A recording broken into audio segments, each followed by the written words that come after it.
Doc. I'm coming to get you.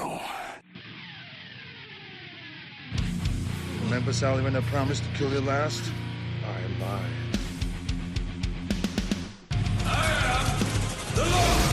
Get off my plane. I have come here to chew bubblegum and kick ass, and I'm all out of bubblegum. John, I'm not gonna shoot you between the eyes. I'm gonna shoot you between the balls. The disease. And I'm the cure. I'm gonna take you to the bank, Senator Trent. There can be only one. Dead or alive, you are coming with me. Yippee-ki-yay. I'm going to kill them all, sir. What's going on, everybody, and welcome to a special episode of Gimme Back My Action Movies, the podcast. I am one of our hosts, Charlie. With me, as always, is a very, very strained voice, Nate. Quietly say hello to the people, Nate. Why, hello there, hummingbird. I'm the hummingbird. I appreciate that. But that's okay. If Nate loses his voice, I have brought back up today. We have a very special guest here in the studio. We have the one, the only, creepy Jason. Jason, Hey. please say hello. What's up, guys? I got a voice. I don't have a problem using it either. So I'm here That's to right. talk. And some of you may be going, creepy Jason, does that supposed to mean something to me? Is it somewhat familiar? How do I know this? Well, if you watch Ink Master or get super giddy like Nate did when he saw that creepy Jason commented on a post that we did, you will know that this guy's been on TV, which is way better than we've ever done, and is what's considered the fan favorite of, what is it, season 12 and 14, Jason? That is absolutely correct. That's what it says on my business cards. I would put that on all of my business cards, absolutely. Yeah. Even if I was never on the show, it would be on my business card. So, yeah, we got Creepy Jason here, and Jason is a tattooist and also does some amazing artwork. And the reason we have a connection to him is he had done the artwork for some very good friends of ours, VHS, Violent Homicide Slasher, Mike, our brother over there. And Nate, what was the albums that Jason is? I should ask Jason, but I want You should to ask torture Nate. Jason, but Oh, I want to torture Nate into talking. I just So- make pictures. Gore Beyond the Stars, I think is what the first album you did. Yes. And then Quest of the Mighty Rift, the most recent album. Yes. And then I just found out, discussing offline with them, was he did They Suck Blood, their vampire album as well. Yep. So I thought it was just the two. Mike had given me a little sneak peek of it before it was announced too, of like, here's what Jason made for us. I was like, oh, hell yeah, dude, that's awesome. You're working with them again. Yep. How did absolutely, you man. two Dude, I pass think- cross? He hit me up. I don't even think it was after Ink Master. I think it was before, honestly. And I'm all about putting my art on anything I can other than just skin. And the concept was really cool, what he wanted to do. So I was like, fuck it, man, I'll do it. And then he just kept hitting me up for more and more and more. And like a sucker, I can't say no to cool side projects, even if I am already like in the weeds. So I just run with it every Those time. dudes stay busy. They do, man. They put out like, what, 6 albums a year? Already Yeah. talking about doing another album. Like, good Lord. Like, He already hit me up about it too, man. Yeah. So I'm already on board. It And, like, is even- nonstop. though being friends with Mike, like, Quest for the Mighty Rift is already in my top 10 albums for the year. Like, Wow. it is Absolutely. so much fun. Like, I've had it in the car since I bought the CD. I don't do this Spotify crap you guys do. It never plays music in order.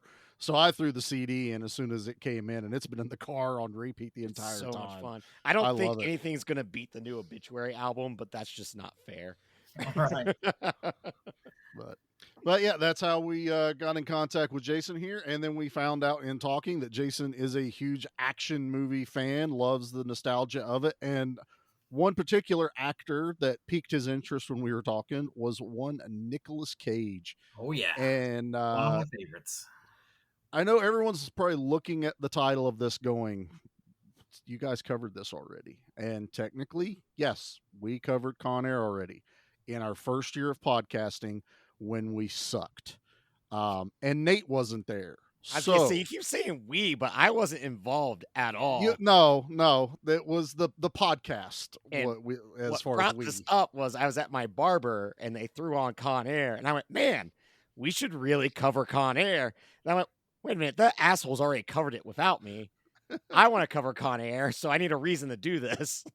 Oh, I feel like he was doing you a favor by covering it without you, because Yeah. it is a horrible movie.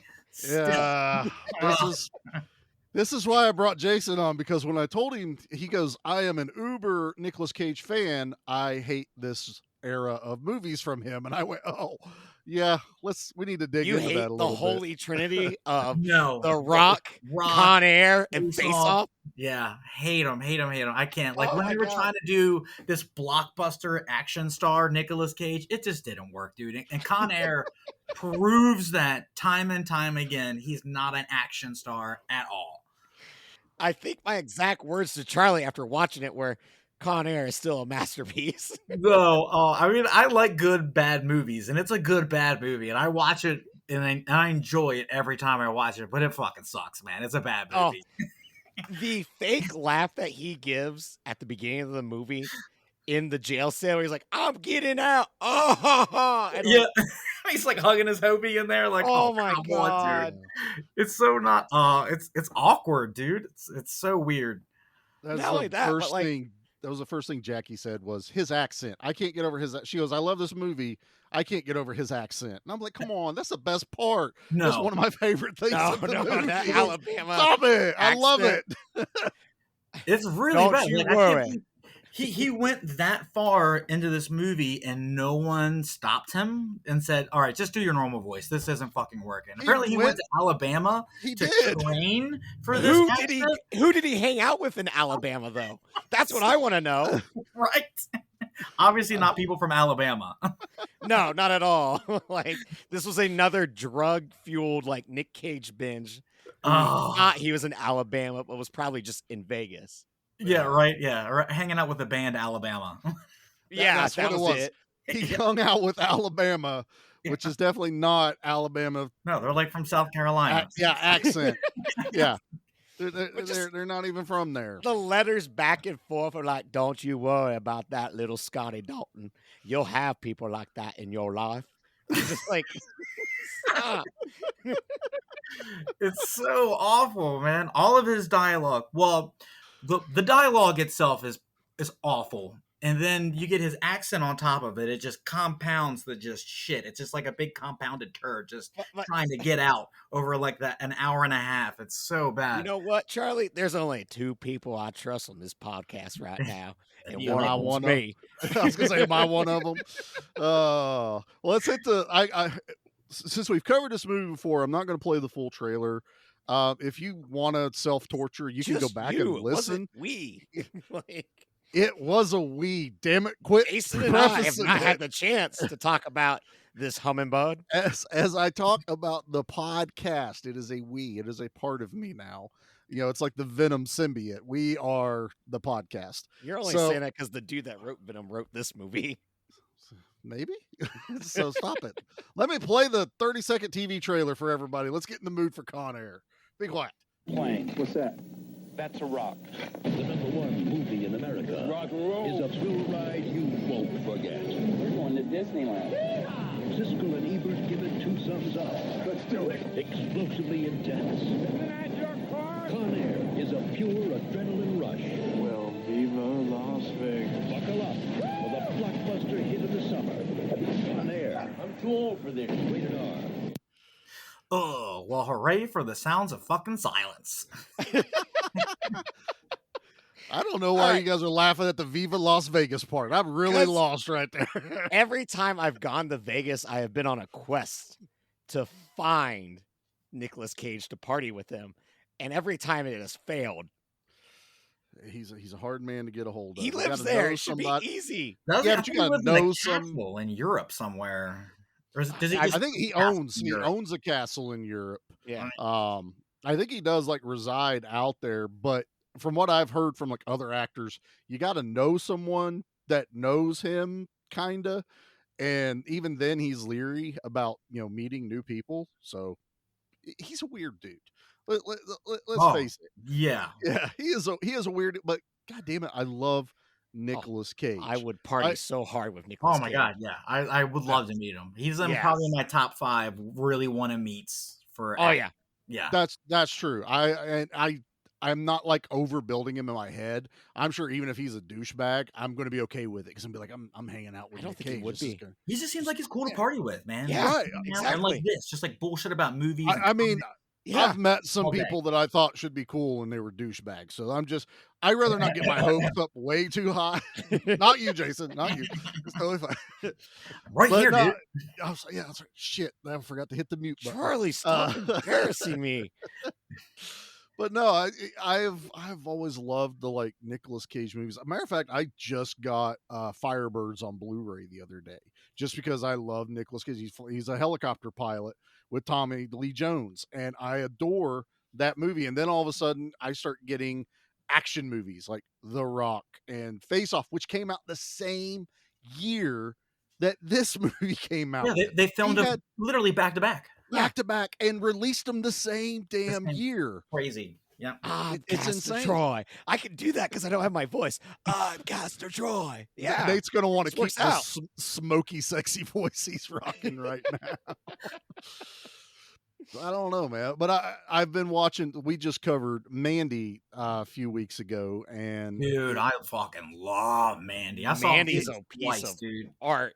Like, yeah, It's I so mean, good.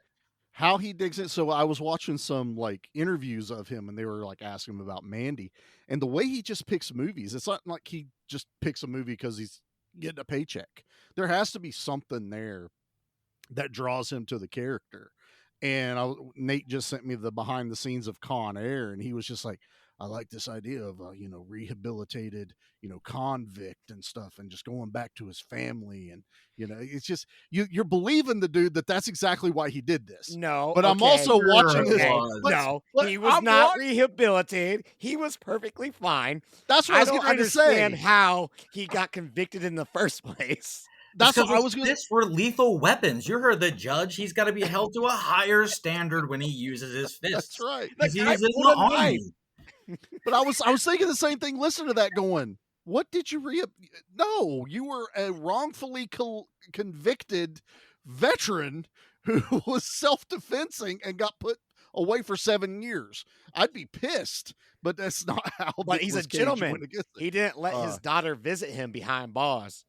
Oh yeah, with I can't have my sweet Casey Right. visiting me 7 years behind bars.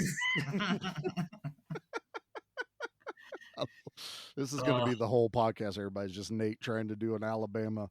Hey, I I still think I don't know the nailed it. damn word He's accent. better There than it is. Nicolas Cage did, and he got paid how many millions? Lots of millions. This is lots my of problem in millions. life. Nicolas Cage is always earning more than me. Yeah, all right. That's He's going to earn more to you after he dies too. You realize that, right? Nicolas Cage is going to be gone, and he's Yeah, still he's going got to that earn more grave site in New Orleans. at New Orleans. Well, these guys have taken us fully off. We're already into the movie, and I wanted to go, since neither of these were here originally. Nate, what is your first? What was the first time you watched Con Air? So, this being 1997, I was 9 years old, but I distinctly remember like everyone in my family seeing this movie, like not mom and dad, like grandparents, aunts and uncles, and telling my family, you have to see Con Air. And I think it was my Nana had recorded this off of the VHS off HBO for us to finally see it. And I just remember Con Air being like one of the coolest things of all time. This was like right up there with was Armageddon right after this? Oh, Yes. have you guys done Armageddon yet? Not No, we yet. You want to haven't. come back Dude, for Armageddon? That one, it is one of my all-time favorites. Like, love. I cry every time I watch it at the end of it. And it's like, this movie probably rivals Armageddon for the cast. The cast is what makes Armageddon. The cast is really what makes, what are we talking about again? Con Air. Because, to be honest here, man, Nicolas Cage is the weak link in this fucking movie by far. Well, it's because when you've got one John Malkovich in your movie, Malkovich. Like, Malkovich. Cyrus the Virus. Well, but that's cool. that's Well, what I remember. I remember being a that's little what you kid remember. being in awe. And then also as an adult, the first time that I went to Vegas, I thought that the Hard Rock was on the Strip, and so like we Ubered to the Hard Rock, and then walked to the Strip, and that was the dumbest thing ever because it's like 2 miles away. Like, I thought based off of Con Air, and I guess it used to be or something like that, but Well, yeah. it's as the bird flies, literally. So, they Right. crashed through that, but they weren't on the Strip yet. That could have been 2 miles easy. Maybe, but adult Nate is smart enough to Google that, and I didn't. Uh-huh. I based all of my knowledge on Vegas off Con Air. Oh, you mean the movie lied? I know. Liars.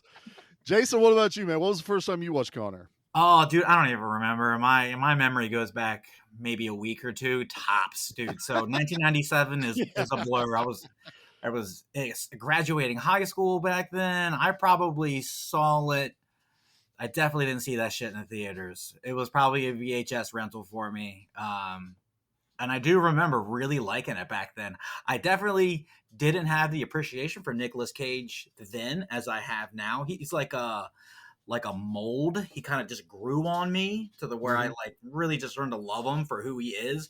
But back then it just wasn't working. Like because it was the blockbuster shit. He's not a fucking blockbuster actor. He's a weirdo actor. He doesn't belong with his shirt off making fucking tough guy movies with long hair and a bad accent. Yeah, but he needs that long flowing hair, that white wife beater, and those tight denim jeans doing high kicks, which when the high kicks were going on, I was like, there's no way that's Nic Cage, right?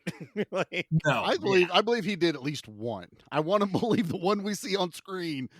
He got one right. Let's put it in. Yeah, he's no Patrick Swayze, but we'll let him get one roundhouse in. I love that John Cusack hates this movie so much that he refuses to talk about it. John Malkovich isn't a very big fan of this movie either. I don't think anybody really is looking back on it. Danny Trejo is. Me? If anything, the actor strike right now, that is crippling Danny Trejo because he should be in 17 more movies, but it's not happening. No. Danny Trejo playing the same role he plays in every single movie he's ever been in Con Air. That Danny Trejo. Work with what you got, man. I'm not complaining because I love the guy and everything I've ever seen him in, but he doesn't have a lot of range. He's got like almost 500 movie credits. So you know what, man, get that check, it's brother. So bizarre to see young Danny Trejo though. Every time it's like it is. He's fucking ripped too, dude. He looks good. He looks so scary, but then he's probably like the nicest teddy bear. I've heard that. I've heard he's super nice to everyone he meets. Trejo's Tacos. Plug his taco place right now. Yeah. Trejo Tacos. He's got a beer. Yeah, Nate went on a path to try and go find the beer. Couldn't find it. Well, for those that haven't heard the original episode, I actually did get to see this in the theater.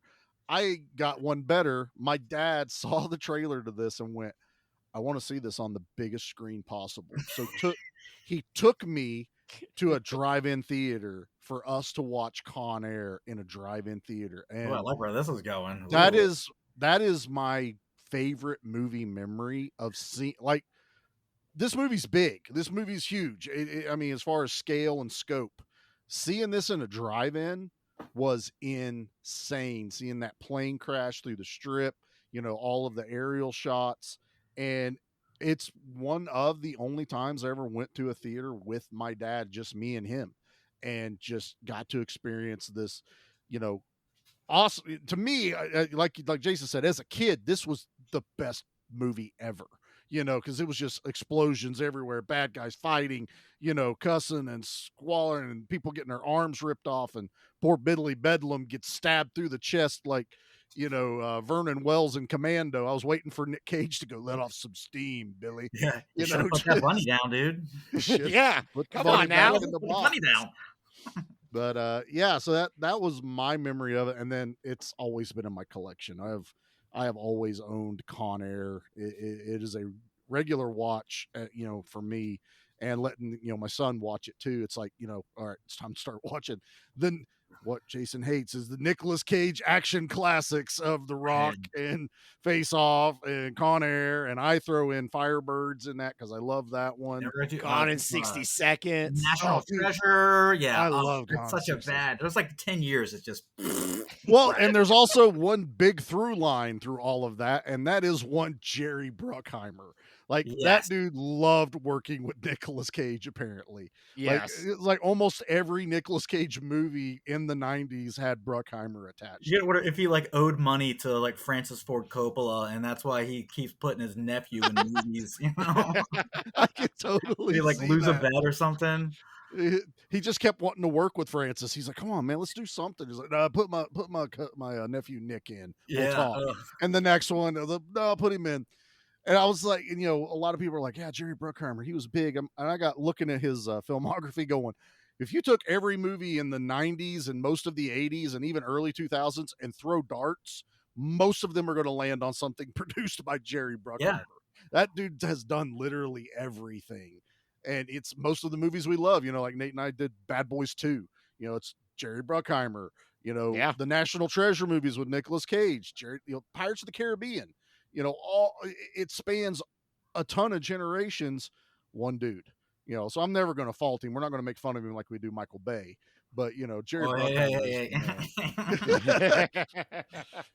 Hey, I want Michael Bay to return Oh, to no. the I'll bust Transformer Michael Bay movies. stuff. I like Armageddon. That's like my one exception. That's like the one Yeah. movie he did that I enjoy is that, but the rest of it is pretty shit. Right. Yeah. I mean, Let him go back to Transformers, because like after watching that recent Transformer movie, I want Michael Bay back. I'm sorry. You we said all that, need to and owe now him I an haven't. apology. I haven't watched that movie since you said that to me, and I was The like, new "Damn it." one is you say it's Yes. worse than the no. I've Yeah. heard good things about it, dude. No, I was like the whole time just like, what's going on here? We need Michael Bay back, and that's something that shouldn't be said. Dude, I don't think anybody's ever said that before. Well, leave it to Nate to say something that no one Yeah. else has said. All right. What I like about Nick Cage is you can pinpoint exactly in his career where he just goes unhinged, and it's 2006 after the Wicker Man remake. Oh, dude, bees! Yes. Oh, not the bees. I love it. When did he do Sorcerer's Apprentice? When was that? Was that like right around that same time? That was too? like Like, 2010, I bet. So that was Yeah. after the Wicker Man, because that to me it was that's like, when he started doing like 4 movies a year to start paying off, dinosaur eggs and shit. well, I also blame the Disney thing where people think like, oh, now I'm going to go do a Disney movie because it happened to Eddie Murphy, it happened to a lot of of our action heroes that finally just dropped down and went and did a Disney movie, and then they just hit the dirt. No one gave a shit about them, but Nick Cage has a renaissance now, which I am absolutely loving. We're in the that's golden happening age. for him right. Yeah. We're in the golden age of Nick Cage right now. Absolutely. Pete, our other co-host who couldn't make it tonight, he texted me this morning that he finally watched Pig because I kept telling him to watch Pig. I was like, Dude. but your heart's going to be broken, man. I was like, just be prepared. And he texted me, he's like, that's not what I was expecting. He was like, oh no, I thought it was going to be John Wick, and I was so wrong. Dude, Pig had no reason to be as good as what it was. Like, I went in that expecting a typical Nick Cage shit fest. Yep. And I was like, wow, this movie is really entertaining. Like, when he breaks down, you break down. Like, I was oh like, my man, God. So much fun watching Pig, dude. Definitely not what I thought.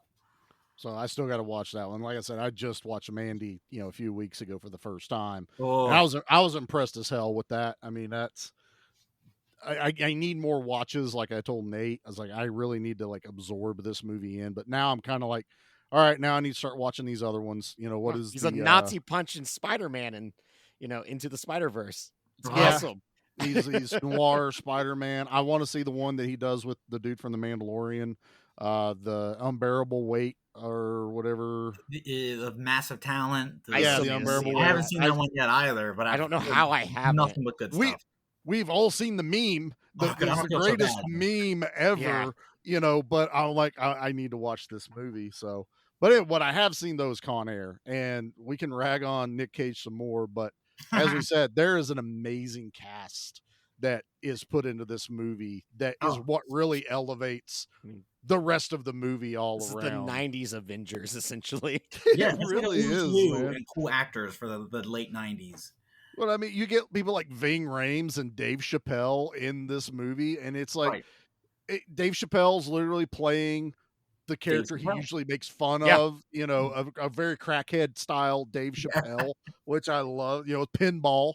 Hey man, did you mean all that crackhead shit? He's like, hell yes, I did. Give me the gun. Give me the gun. Hell yes, I did. Now, you know, growing up in Springfield, Ohio, Yellow Springs, where Dave Chappelle lives, is like Yeah. 15 minutes away. Everyone I know has ran into Dave Chappelle except for me. But if I ever make that happen, I'm definitely talking about Con Air and only Con Air. That's oh, the absolutely. goal. I don't care about I'm Rick James, bitch, and all that stuff. He gets enough of that. I want to know about Con Air and what it was like to have scenes with Nic Cage with all that hair. That is the real dirt I want. What I would do is, like, if I actually ever get the chance to go to like one of his comedy shows, I'm gonna get a white T-shirt and I'm gonna write on it, Agent, whatever Carson City, Yeah. Lerner Airfield, and it's all gonna be sideways, and I'm gonna just sit there and wait for him to notice me. Right. It's also because you're gonna know he saw you because his head's gonna turn ever so slightly sideways, going, "This motherfucker wearing a pinball shirt." Free pinball. Free pinball, man. But we got Ving Rhames in here playing Diamond Dog, which I'm like, I love Ving Rhames in this, man. What's up, hillbilly? Yeehaw. He's like, what are you thinking about? Whoa, what was I thinking about? Oh yeah, yeehaw. Just laugh at, make fun of the dialogue all you want, man. But there's some great lines of just deadpan, funny The person shit who gets that the best happens. performance is Steve Buscemi. Oh my god. Oh yeah, dude, he's great. I like how they pretty much took Hannibal's Lecter. They took Hannibal Lecter and they split it into John Malkovich, Cyrus the Virus, and then Steve Buscemi's whatever the Mangler. What do they call him in that one? I can't.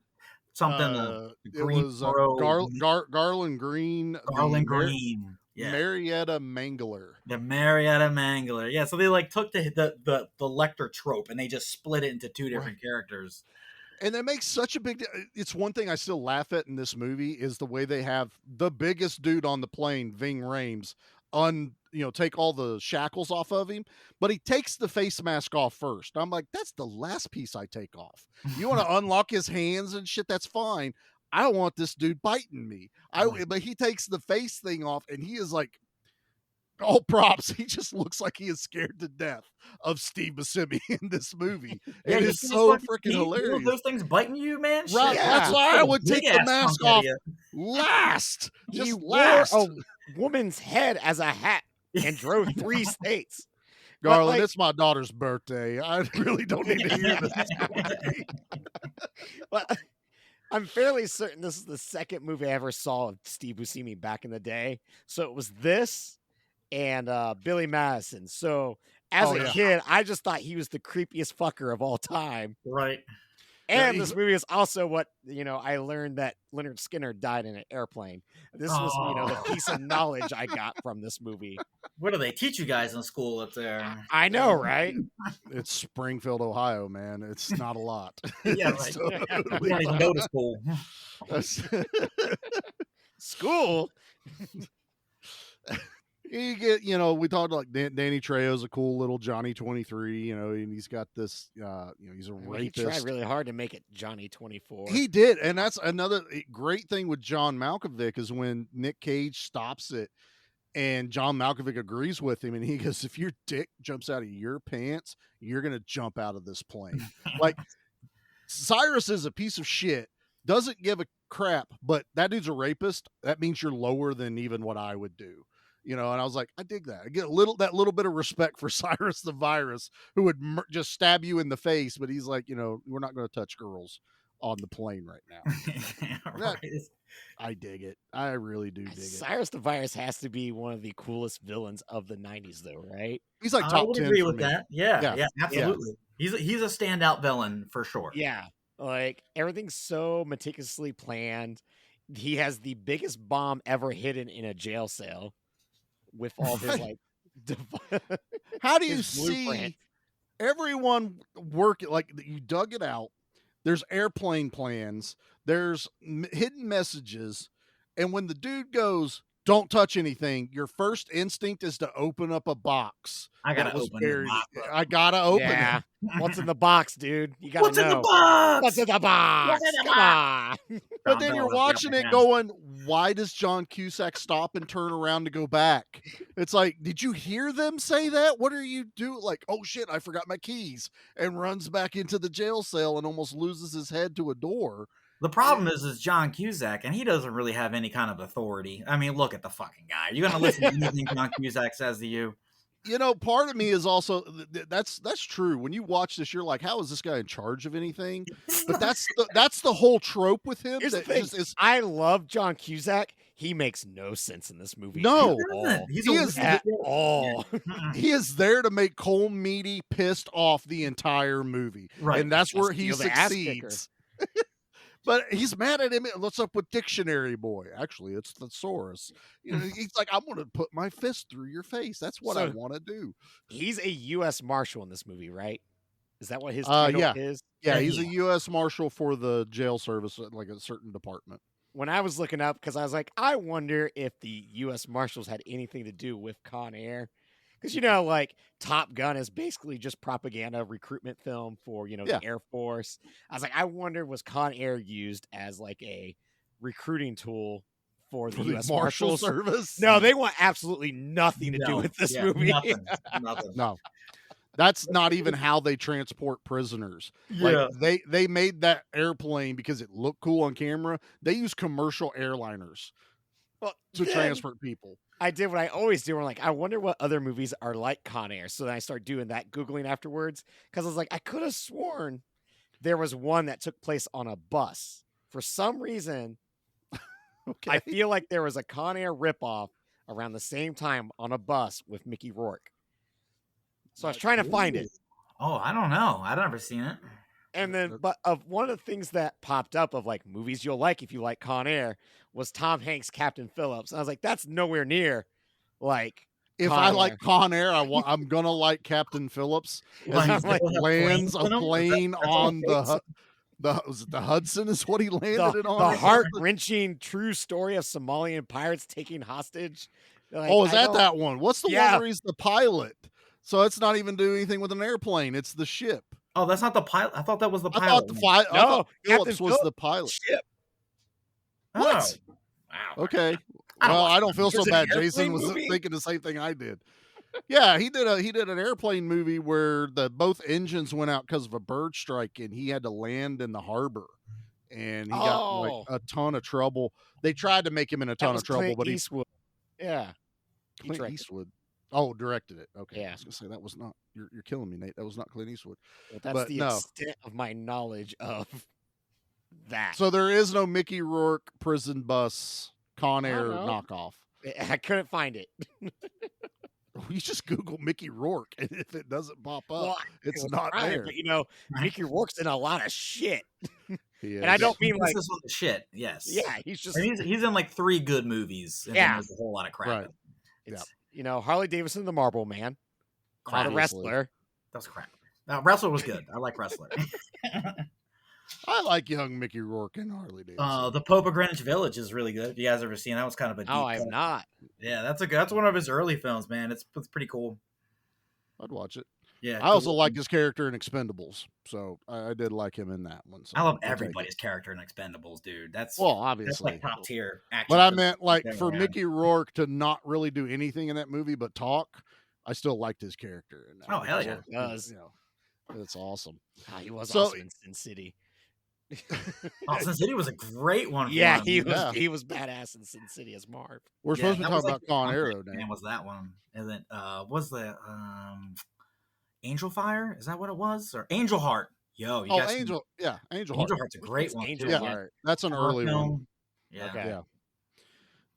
No, so Mickey Rourke, who's not in Con Air and was not But one he- of the prisoners on here. He almost was in Con Air. I heard he was up for Poe's role, Cameron Poe.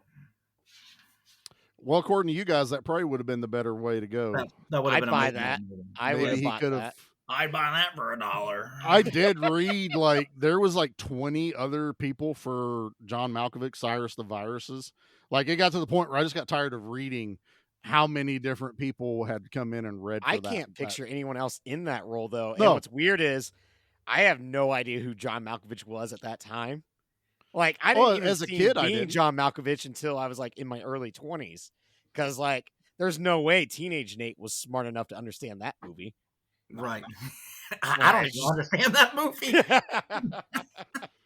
I haven't watched it since it came out because I was still just like I have no idea what's going on. But John Malkovich, so I am in.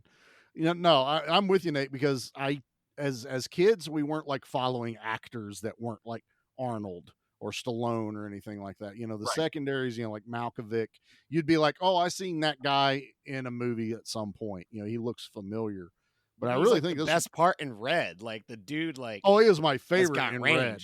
Yeah, it's one. I'm getting the pig, but him in this one though is my first like introduction to that character, and he just kills it, man. He is a slimy piece of shit, and he's like just whatever to get one up on. I'm surprised he wasn't in on it with the guy they're trying to release, and get on the other plane and screw over every one of the other prisoners. Like, screw Diamond Dog. I don't give a shit about you guys, because there's enough room on that private jet for Cyrus the Virus to sit on. But he looks so badass too.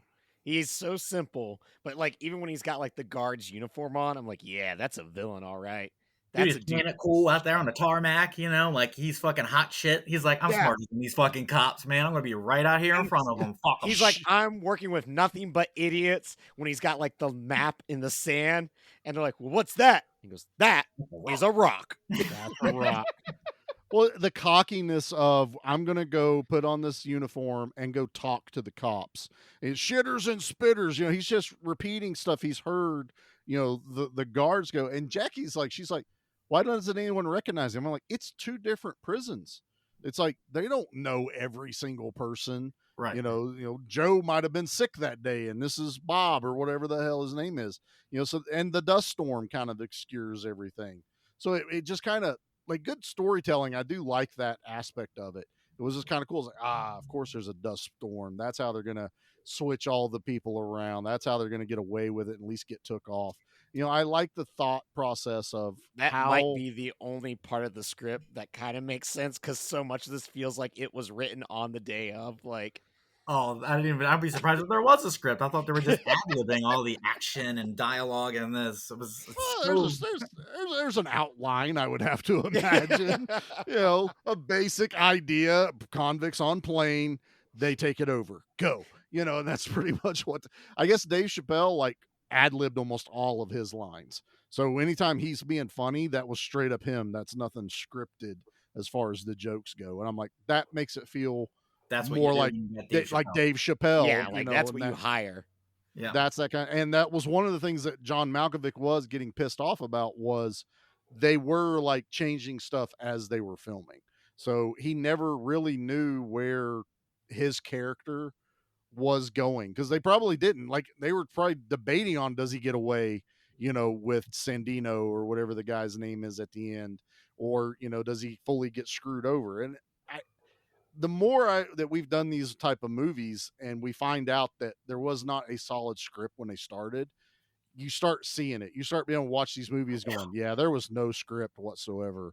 And they're movies that you're like, if you just had done X, Y, and Z a little bit better, this would have been a fantastic film. I still love Con Air, but you can definitely see the flaws. Well, it's like in it. Once you get him on the plane, Poe, like, you have to keep him undercover, because if not, it's just like, oh, we'll just kill the guy and throw him out the plane. Like, problem solved. Not only that, but there has to be a reason for him to stay. And I don't fault him for that. I like the Baby O character who's got the is diabetic. He needs the insulin. It's a lot of, oh no, they broke all the needles. I think I could figure it out. I think I could jerry something to get insulin in me. Go find him a cookie or something. Drink it, or like eye drop. Like, I don't know. Don't chastise us out there if you're diabetic, but rub it on your gums a little bit. yeah, exactly. But it's like and then Guard Bishop, which I just watched Total Recall the other day, and she's not aging well. I'm sorry, I can't. She's a fine woman, but she's from good watching back in the day, man. Watching her in Total Recall and then seeing her as Guard Bishop, I'm like, Hollywood's been hard on you, hasn't it? I didn't even realize like 4 years apart. Recall. Yeah. Oh yeah, there's not that shit back then. What is it? This was 96 for Con Air, 97. Yeah. And Total Recall was 90. It's only 7 years. Yeah. 7. I mean, that's a hard 7 But years. I've I'm sorry. been- I don't mean to keep ragging on it, but it was I've just been making the unfortunate choice of rewatching all the Saw movies right now to get ready for Saw 10. Ooh. yeah. And Nick Cage's wife is Robin Hood Men in Tights' wife in the first Saw movie. Oh, okay. Carrie Ells. Yes, I was trying that to guy. remember. From The Princess Bride. Yeah. So His wife in Saw is Nicolas Cage's real life wife. is Nicolas Cage's wife in this movie. And yeah, that's yeah. Oh, and Con Air, dude. Okay, we Yeah. need to address this chick. Monica Nicolas Cage Potter. is never ever gonna bag a chick that fucking hot ever. Like right off the bat, it's completely unrealistic. No fuck. Even She's as an army super hot. woman, super hot, Yeah. super hot. And No she's way. pregnant right out the gate, but doesn't look it at all. No, No. that's probably not his kid either. Honestly, And yeah, that's what me and my buddy were Throwing it saying. out there. He was on Right. deployment. He comes back 2 years later. He's got a kid. Like, what the hell's going on? He never did the math on it. But You know? also, when she's not shown, they already know the sex of the baby. Like, what Yeah. she's gonna be Yeah. Miss Alabama humming, bud. So he Yeah. got leave like a month or two ahead of time. I don't know. The timeline doesn't line up for that to be his. Also, But yeah, I mean, this is a very weird time in 1997 for rednecks to be against the military. Yeah. yeah, that's causing It's a Gomer very Pyle. bizarre, like, I don't Yeah. think they would do that. No, that doesn't fit. I don't think anybody would do that. Maybe in the 60s, I can see people Yeah, like, giving right a guy in after- uniform some shit, you know. But in the late 90s, like, come on, it's fucking like Desert Storms going on then. Right? Yeah. Yeah, Like, that's- you were probably respected. You walk in the fucking bar in your Class A's, Yeah, everybody's they're gonna buying you drinks. you a They're not drink. trying to steal your girl. Instead, they blame him for losing Vietnam.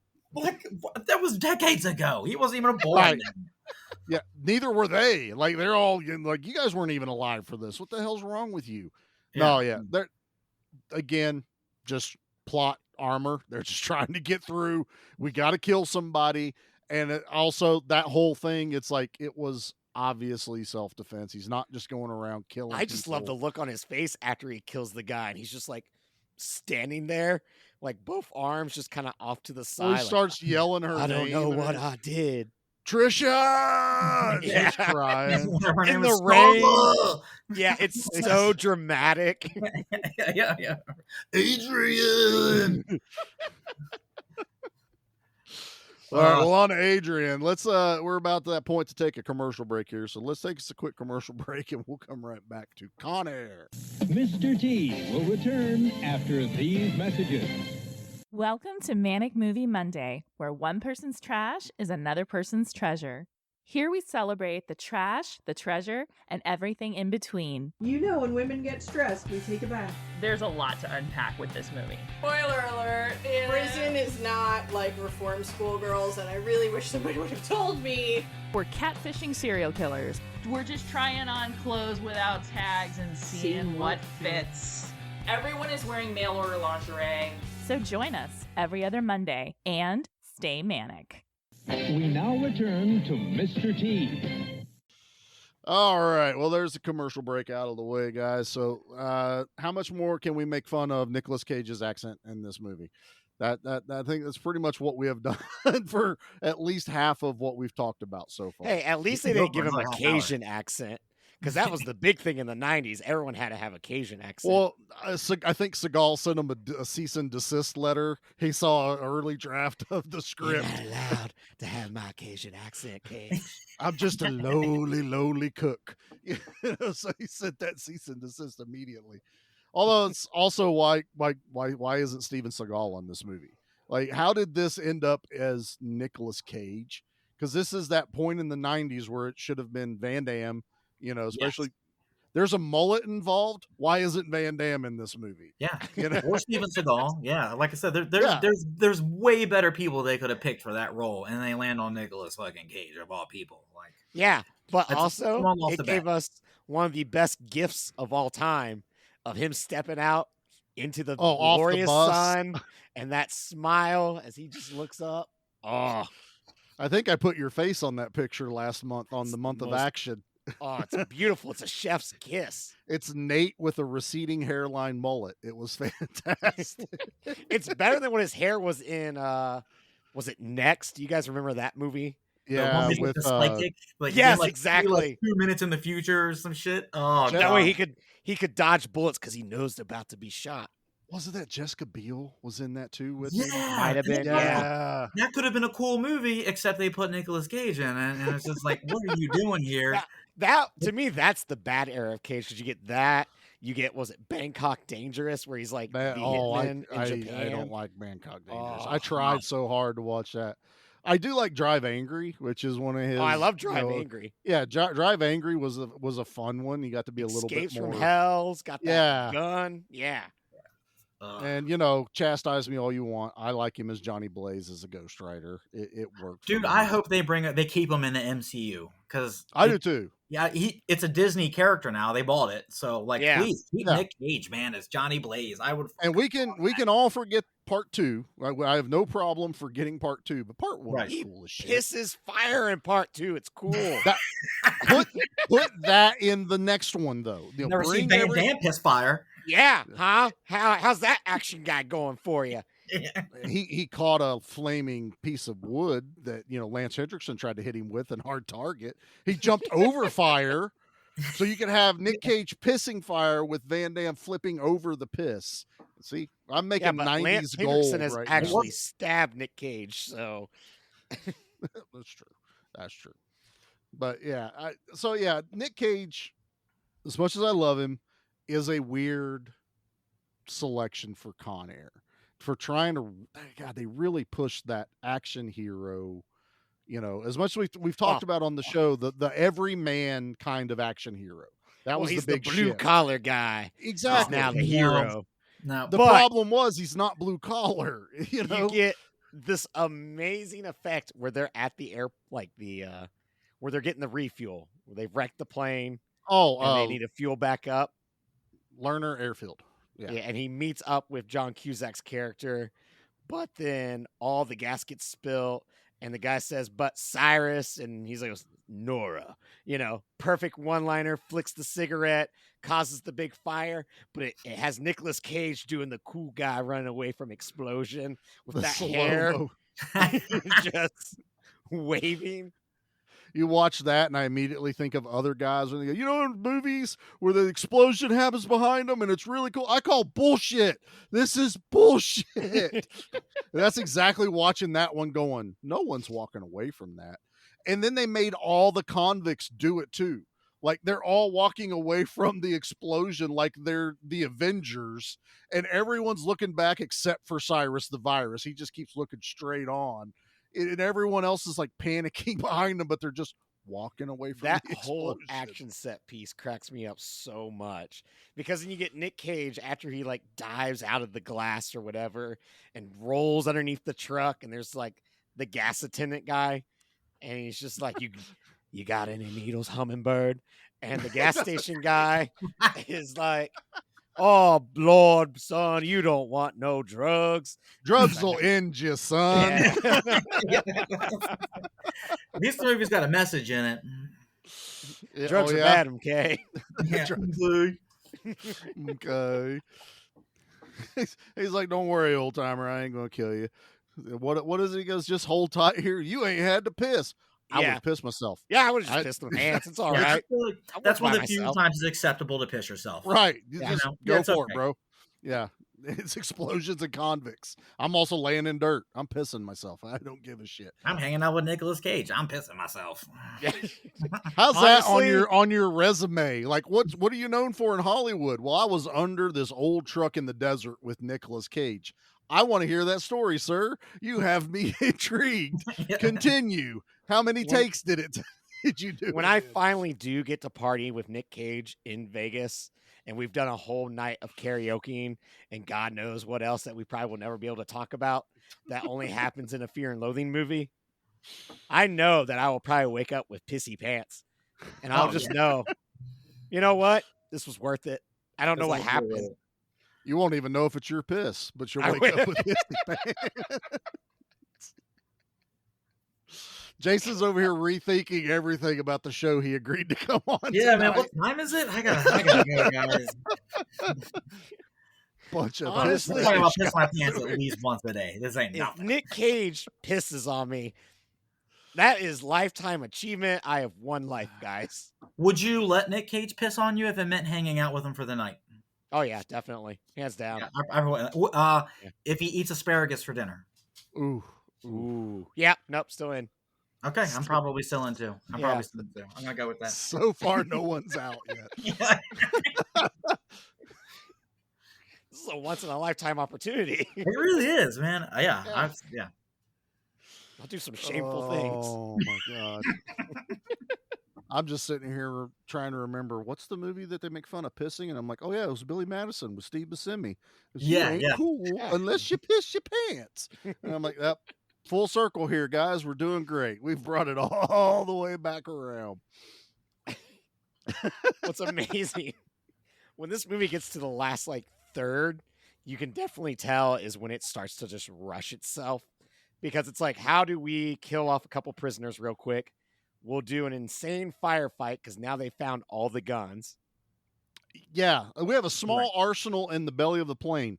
What you meant to say was we have M16s, we have grenade launchers, we have shotguns, we have handguns. That I don't think you need that in the belly of a jail plane. That doesn't make any sense. That just now dawned on me how completely moronic that really. I mean, the movie is definitely full of really bad contrivances. Like, it's always just like, oh, this is convenient, let's do this. But that one is a little too. That might be why the U.S. Marshals went, yeah, we don't want anything to do with this movie. Now everyone knows where our guns are hidden. We don't have grenade launchers. It's really cool. Take that down. Somebody write that down.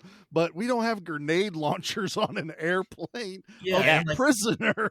John Cusack wants to fucking have his shit because Chief O'Brien wants to give the dude a little pocket gun, you know, let alone M16s in the belly of the fucking right. Yeah, plane how the does whole that time. get failed to be mentioned? Right. And the pilot has a handgun. Like, why is that the one? But it's guy in a that is lockbox. armed? Yeah, they opened up really fast. 1, 2, 3, 4. Is that what it was? Yeah, that's the same code as my luggage. I was just thinking that too. Always Spaceballs here, sir. Always Spaceballs. Surrounded by assholes. Yeah, Spaceballs, the podcast. That's it. Damn it. Has anyone done that yet? Right? That's the perfect name. Dibs. I claim it. This is how we Somebody finally get make Mel money. on the phone. Get me Mel Brooks. Stat. But like, you have that whole shootout. The plane takes off again. This time we have a car dangling from the plane. And I love Nic Cage going, well, Hummingbird, any other day, that'd be a strange sight. Every time Nate's going to say a line, it's Hummingbird. Everyone's a hummingbird, Charlie. Is that what he's calling Baby-O this entire time? Yeah. Hummingbird. I'm going to get you that insulin, Hummingbird.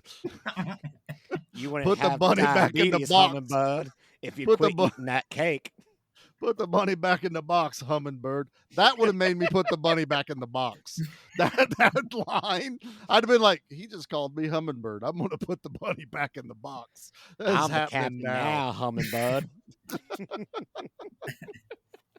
I like Swamp Thing. That's another underrated character in this movie. He's probably one of the better characters in the movie, honestly. yeah. For as little screen time as he gets, he's pretty is fucking cool. so animated. You can just tell he's just happy to be there. Yeah, That's that guy's pretty just having a cool. ball.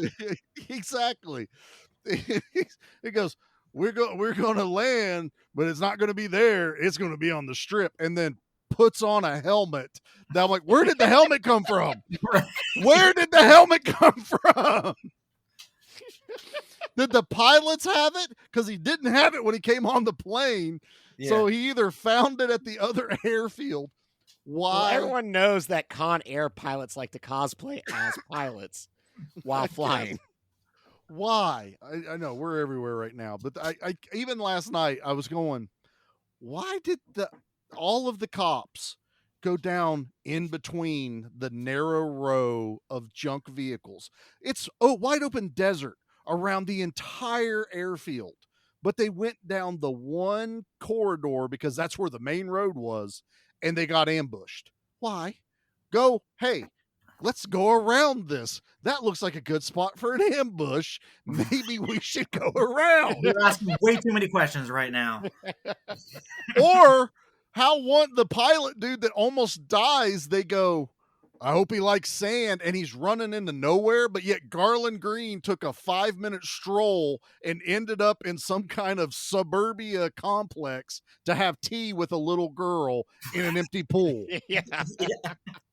That dude's still running. Garland Green's having tea right now. I don't the wrong understand. direction, obviously. And got back on the plane. Like, he heard them go, oh, I hear the plane starting up. Gotta go. Oh, Lovely sorry, tea like party. boarding. He's like, yeah, it's a lovely tea party. Thank you. Can I keep this Ken doll? Because I'm Knuff, or whatever the new word is for the Barbie movie that's out.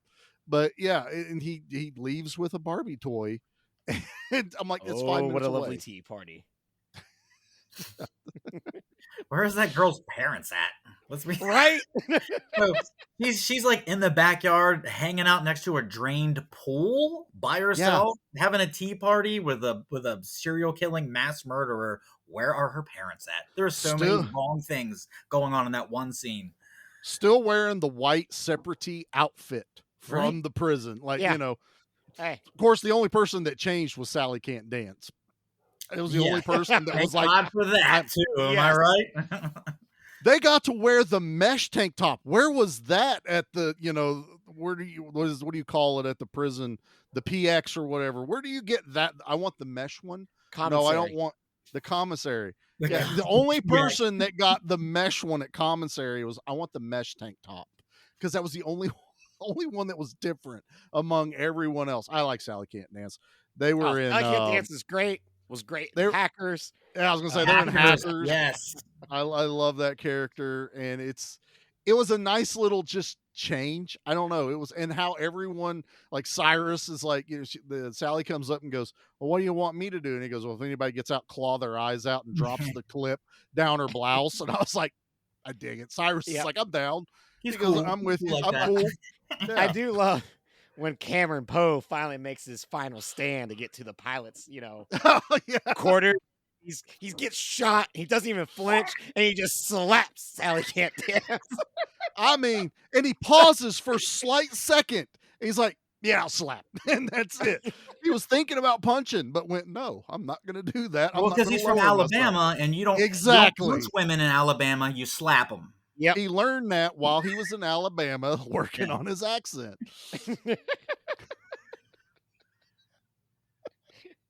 Now, Nicolas Cage, we don't hit all women around here. We slap them into some sense. Yeah. Well, he basically screams that at Danny Trejo. Don't treat women like that. It's Hummingbird. He doesn't say hummingbird. God damn it. Oh, God. Yep. So, all right. We're on the strip now, boys. We have an airplane crashing on the strip. It's fucking awesome. All right. Like, they break the hard rock guitar. That thing's iconic. Yep. They didn't. They actually destroy the hotel, but it's like the amount of miniatures that they use, the practical effects when they actually crash like a life-size plane into the Sands Casino. Like they used a real built plane to actually smash into the front of that. Like because the Sands was being demoed, so they pulled a whole Lethal Weapon. Hey, we're gonna destroy this building. You want to make a movie around it? So they got the ability to crash a life-size airplane into the Sands with actual stunt people running around, which is what sells it to me. It does feel like, normal movies, you're like, oh, that's a toy airplane, but to give it the weight, to give the cars actually, being destroyed. Whoever has the yellow Ferrari in the parking lot, please come with your vehicle. Well, that's just a normal Wednesday in Las Vegas as well. Oh yeah, that's a normal thing. But I love all that. And then, everything's crashed, everything's done. And I still bust out laughing when Cyrus does the most Bugs Bunny of moves. And when the hatch drops from beneath the plane and his head literally just pops out of the bottom upside down. Every time I laugh, because it's just that it's a literal pop. It's not like he sneaks his head. It was like, whoop. Yep, no one around. Let's get out of here, boys. And Swamp Thing's still with him, which I'm also super happy. I with like the that him and Swamp Thing. They're ride or die at this point. Like Diamond Dog has found the brightest yellow raincoat from a firefighter to put on as he hangs off the back of the fire engine that they commandeer. And this is 90s, man. John Cusack and Nicolas Cage both jumping on motorcycles. All right, no, it's the fact that they're rounding up all the prisoners, like, oh, like we won, and yet they just let Nic Cage go. Like, he's got by. He can go steal. He's cool. He's pardoned. He's cool. Yeah, that's right. He was just hitching a ride home. He's Nate. on parole. Yeah, it's totally fine. And And the look that he gives John Cusack when they both get on the bike, that head nod of like, we're gonna go kick some ass now, Humming Bud.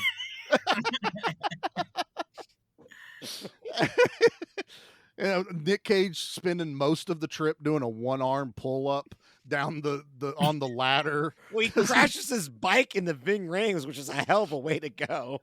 I thought it was kind of cool. I dug that one. After 2 other motorcycle cops got took out by a water hose from the top of the fire truck. I don't know. Somebody watched Terminator 2 one too many times. Like, we need a motorcycle and we need to chase down a fire truck in this. Have you It's gonna seen be this awesome. boy? And then John Cusack jumping on the top with a fire axe, cutting a hole in the top. He throws a hose to flood out Swamp Thing in the cab. I don't know, man. This Does is Swamp brilliant. Thing die? writing. I don't remember. I'm trying to remember that he goes out somehow. Does he? I think technically he could probably live because they go through the Passover with John Malkovich. That's when he's handcuffed. So he goes through the walkover. It throws him into the debris onto the crusher. I think the fire truck just wrecks because John Cusack had to get thrown from it too. I also feel like it exploded. I was gonna say I feel like it explodes just because it's 1997 Because and everything explodes. Because I think Nic Cage waits till the last fucking minute to jump away from it so that the explosion pushes him away from, the fire truck behind him. So I think Swamp Thing does die in this one. I was gonna say if he doesn't, Con Air 2, the conning, Con Air 2, we could have control, it to where Nate. Come on, man. Han's on a plane. Yeah. Swamp Thing is now getting transported, and then somehow we gotta drop in Nic Cage like Tom Cruise in that one Mission Impossible movie where he has to skydive into the plane. Like that's what we would do for the sequel. I have a feeling that they were like, no one wants to do a sequel. How do we kill the bad guy and make sure he never, ever comes back? Let's crash him through this, drop him 3 stories through debris, then on a conveyor belt that lands on a crusher and smash his head. That'll do it. No more sequels for Con Air. He's had worse. Yeah, I don't think John Malkovich is going to cry about not coming back for the sequel. Probably not. I think everyone was cheering at the end of that scene and like, we don't have to do it anymore. I hope 10 years from now, I got to call both of you up and be like, in your fucking face, Con Air 2 has been announced. Malkovich is coming back as a robot. Oh, Christ. I heard rumors they were doing another Face-Off movie. Did anybody hear that? A sequel to that? Oh, really? There's a rumor to that one. There's a rumor to a sequel to Cliffhanger. I heard that one too. I heard that one's actually happening. Yeah. Yeah, that one I think is fully green. I don't either. Was he gonna be fucking hanging on to like the wall at the retirement home that he's in? Because he should be hanging on to that. Mr. Stallone, get down. That's not a cliff. Not gonna. He's gonna be the one painting like the old man that was the helicopter pilot in that movie. All right, boys. Well, that's Con Air for us. Nate, you ready to do the things now? I think we should do the things. Let's do the things. All right, it's time for the body count. Yeah. Leave anything for us? Just bodies. Body count. Body count. Body count. Body count. All right, man. A lot of chaos. fairly sizable body count in this. 43 people die in Ooh. Con Air. That's pretty good. Nice. They take a lot of people out on the strip, and almost all of the convicts, I think like 3 convicts live that they're loading up in the ambulance when it crashes into I the thought sand. that was just the 3 prisoner, like the 3 Oh, that might have been the hostages. might have been the guards. They might have killed every single convict on the plane except for Garland. Garland survives. He makes it to the end.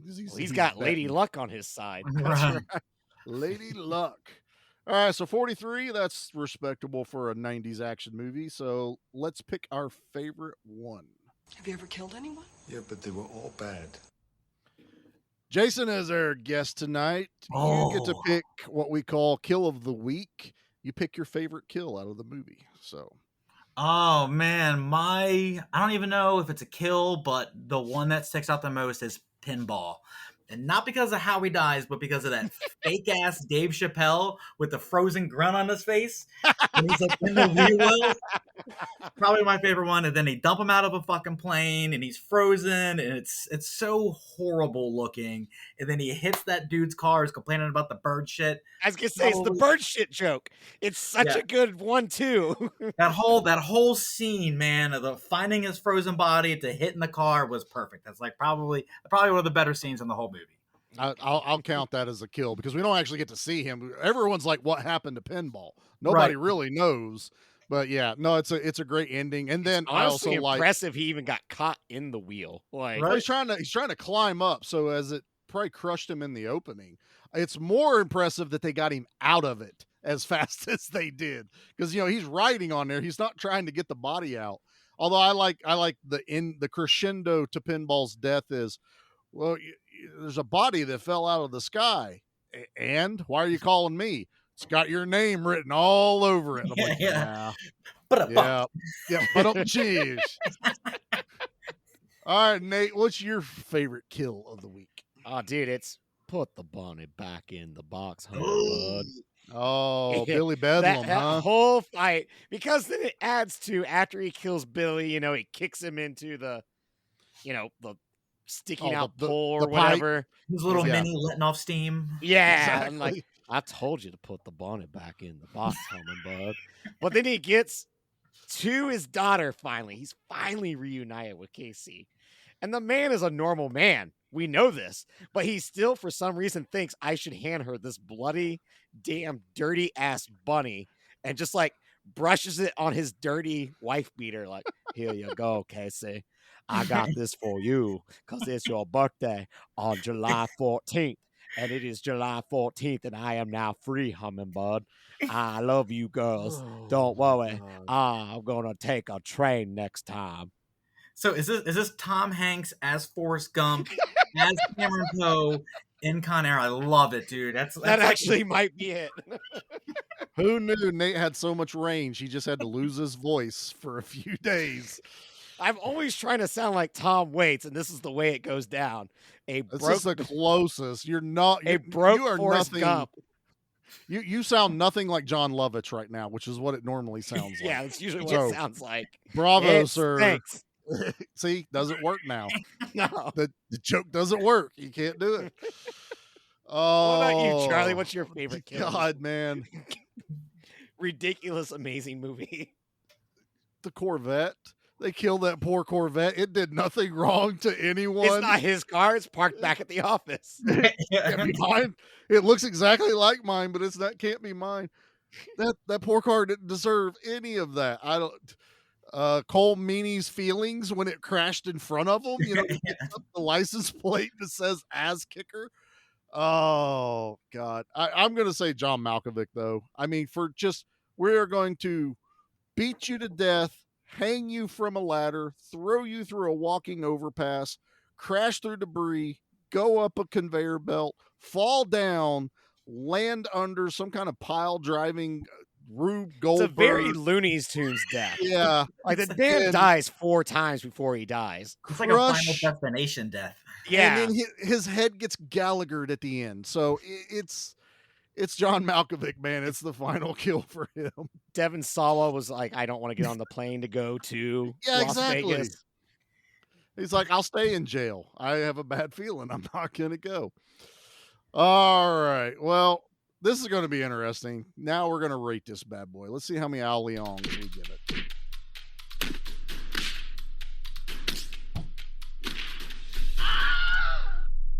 Normally we have the guest go first, but I'm saving Jason though, because we already know kind of which direction he's going to go. So Nate, I'm going to start with you. How many Al Leongs are you going to give Con Air? I think a 9.5. I fucking love Con Air. I don't even know why I'm getting a 0.5 away from 10. I text you saying it's a masterpiece, but you did. You it's can't not never Face-Off. take That's that the away. problem. You're not wrong about that. It needs more Travolta. Con Air is so batshit crazy. It shouldn't work. I guess it doesn't work. It doesn't does. Work. But that's why it's fun, is because it doesn't work. Yeah, like if there was ever a movie that I want to see on the big screen at a midnight showing, it's definitely Con Air, because I feel like this would be a riot with an audience. Like, oh, absolutely. This deserves midnight screenings for sure.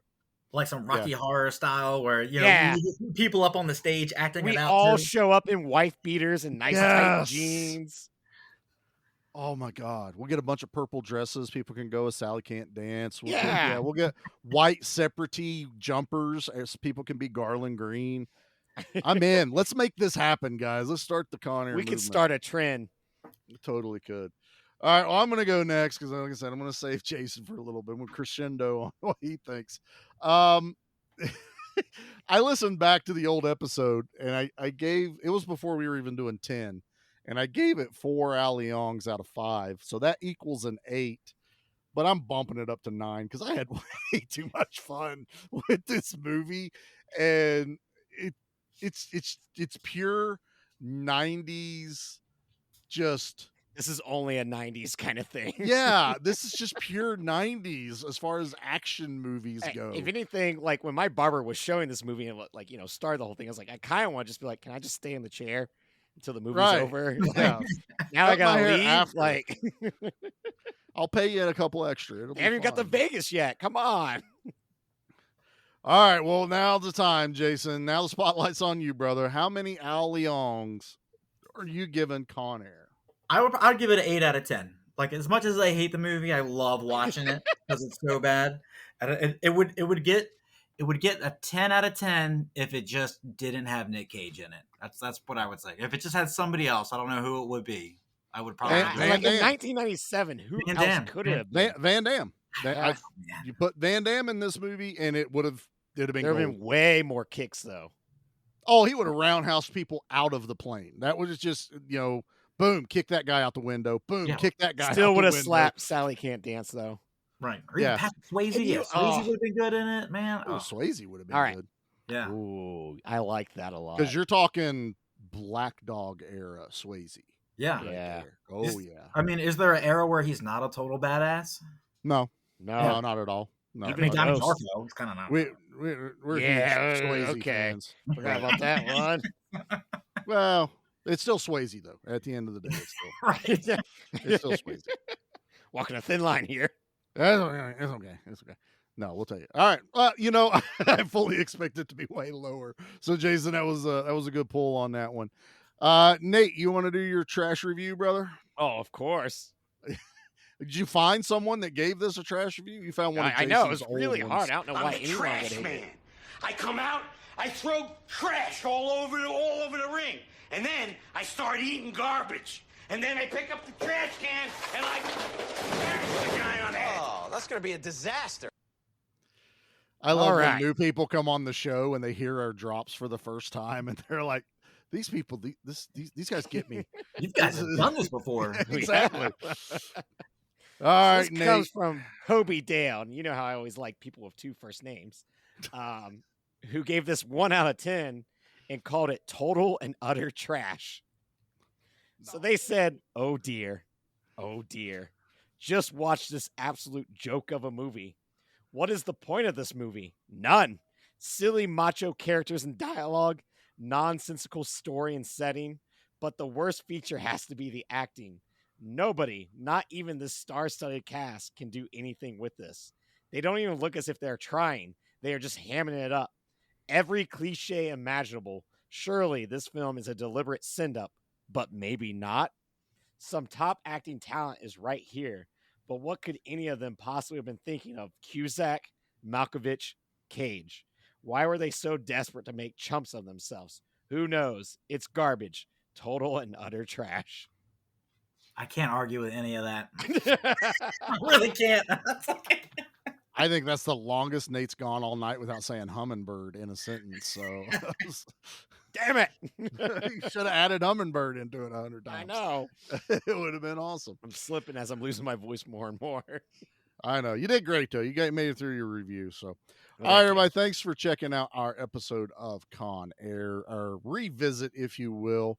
So, now we're going to take a few minutes and we're going to talk to our guest that came on here, whether he likes it or not, and find out what Creepy Jason has been up to and what he's got going on right now. So, brother, I turn it over to you. Cool. What's up, guys? Besides the tattooing bullshit, which I do all the damn time, my big thing is the board game that I developed. Is during that the pandemic out to hit Kickstarter, or has it already? Yeah, it's called Dystopian Nights. It's up on Instagram at dystopian_nights. I got it on my website. Coming to Kickstarter in November. I spent probably 3 years making the game, and at least another year of that time was just play testing it, just kind of refining the rules. I did all the art in the game. I did the mechanics. I did. Oh, dude, the art's sick to it. Like, the I'm world excited to building. back it. Yeah, it's stupid. It's full I of don't different know parts how of it. you build a board game, though. Like, especially Yeah. looking at it, like, you didn't start small, dude. You went all in. I went all in. Yeah, it started as one thing. It started literally as me as like, hey, how can I make a board game, man? I can do this. I can draw. And then it just became almost like an obsession for years, staying up till like 2:00 in the morning, literally drawing cards and balancing mechanics. I have a block of index cards with just graphs on them where I'm managing numbers to make sure one corner of the board isn't more powerful than the other, to make sure everything is all balanced across 12 different playable characters and 43 different creatures you can battle. And that I'm truly fascinated by this. That ended up being the part I really enjoyed the most, was the number crunching part of it. All the art side of it really was kind of like a burden to me. It was like, oh god, I got to draw 3 more of these stupid zombie cards, but at the end of the day, like, it was the numbers and the mechanics, which was kind of an addiction to get the hang of.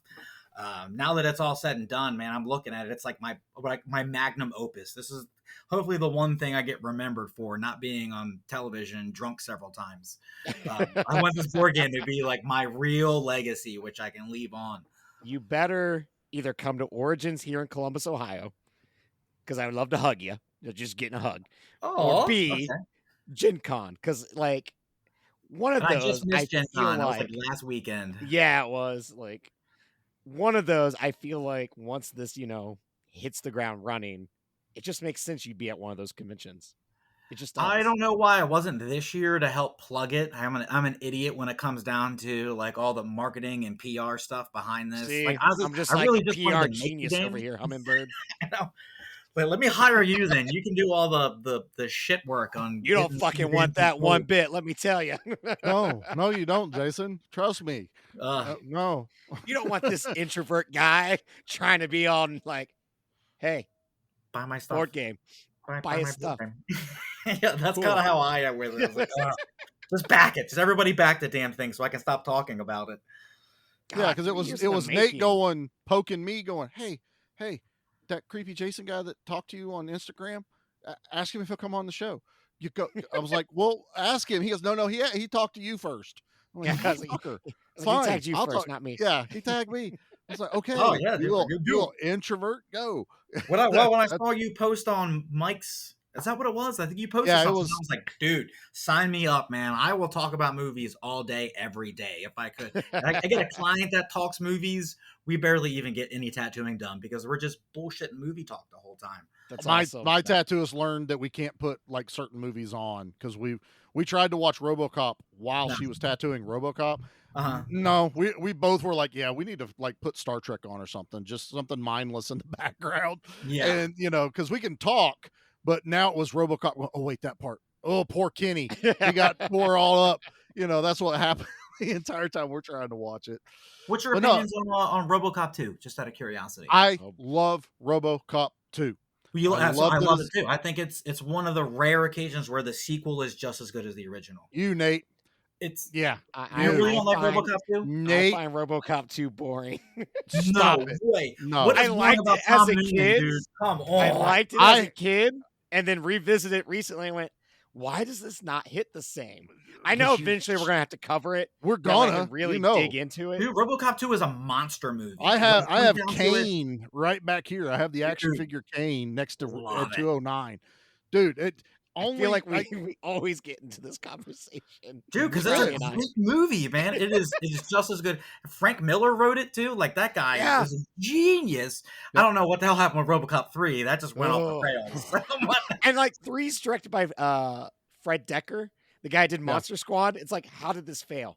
Because they wanted a live action cartoon because the cartoon was popular. Every damn 90s comic book had that RoboCop 3 ad in the back. Yeah, oh yeah.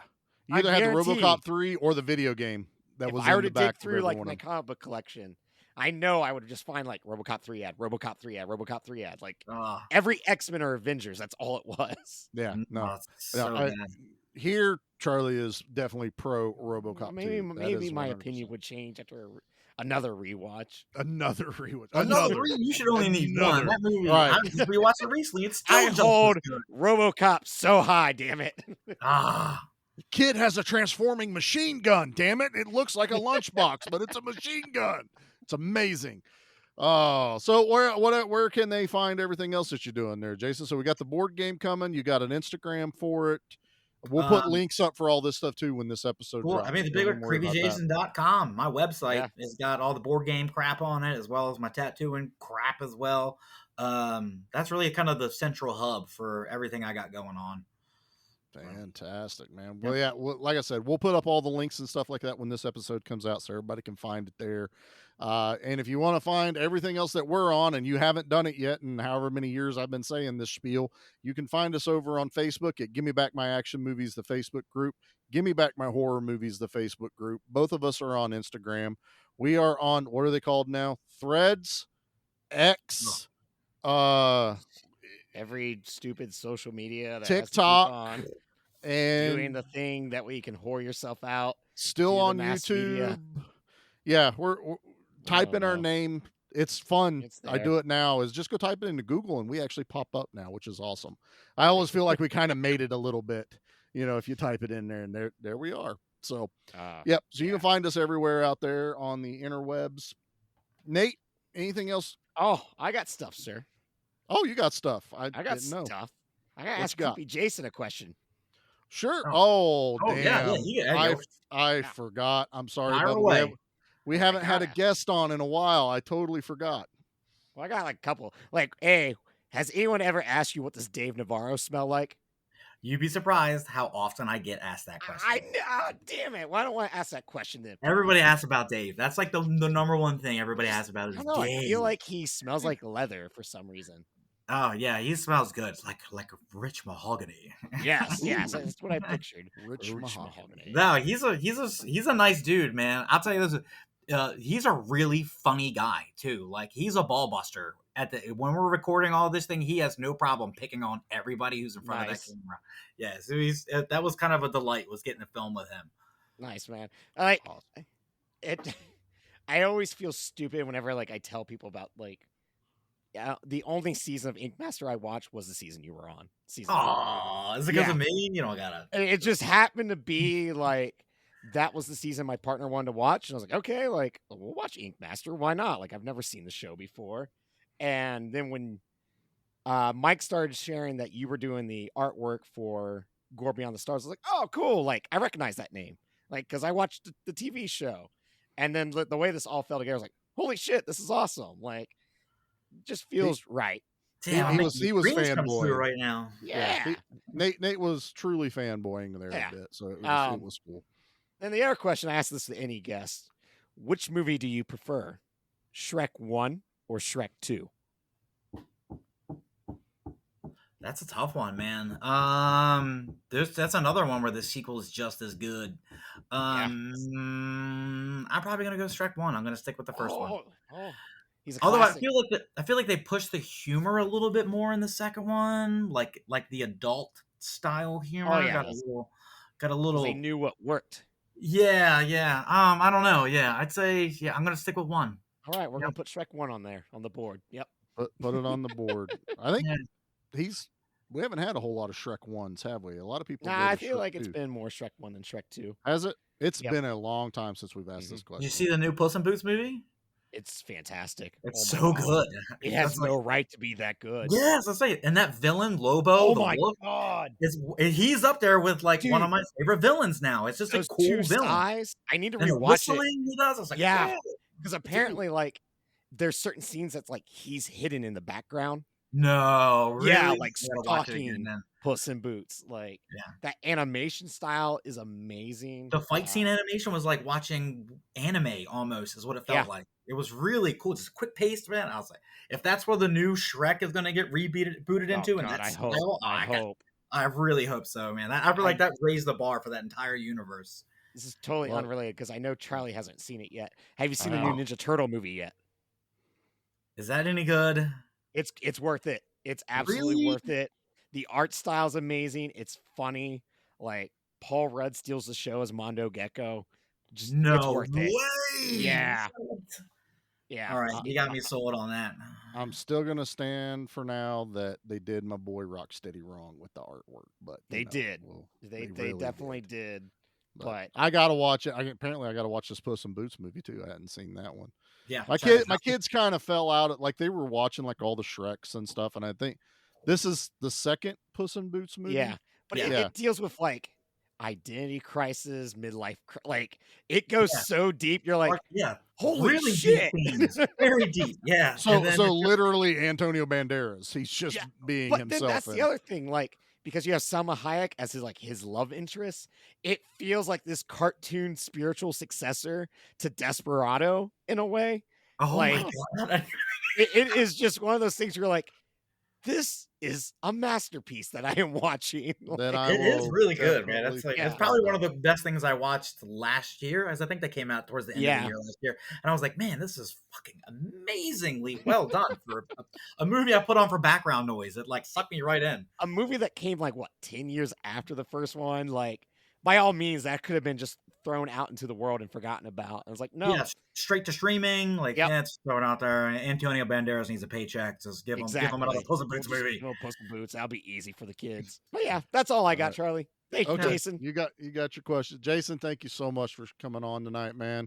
This has been a blast, and I'm really glad we got to recover Con Air and give it the love it actually deserves. Yep. And if you guys want to torture yourselves, you can go check out First Year Podcaster Charlie. We weren't that good. We really weren't. It's real bad. Feel like we've come a long way here. So it was. Check out the VHS album because Quest for a Mighty Rift is fantastic. Yeah, we'll go ahead and plug Mike. Yeah, Mike, you need to get your butt on here. Barbarians. Yep, that needs to happen. And if you want to hear, we've had Mike on. He was on for our Burning episode last year, which was a lot of fun. A fully underrated slasher movie. But it was a really good conversation we had with him over there. And check us again. If you follow us on Instagram, you see all this stuff I shared when I got my CD. I got a resin printed sword and I put it in my Skeletor's hand. It was all kinds of fun stuff we had with those guys. So I bought the cassette. The LP is sick. That like blue and white spiral is beautiful. The cassette was sold out before I. Wise Blood Records.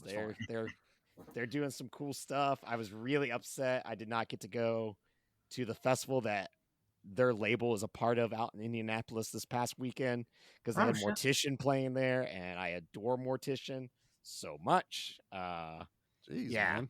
I already told Wise Blood, I was like, next year I'm there. No matter what, I will come out to Indy. So absolutely, man. You definitely need to check that out. So, all right, everybody. Well, that will do it for tonight, and enjoy this bonus episode of Con Air. So, what's the final word, Hummingbird? I'll do my favorite line from the movie. Go, Jason, do it. As long as I get home on time, it don't make no never mind. What's that even mean? I have no clue what it even means. He says it though. Next time, take the bus on the bus.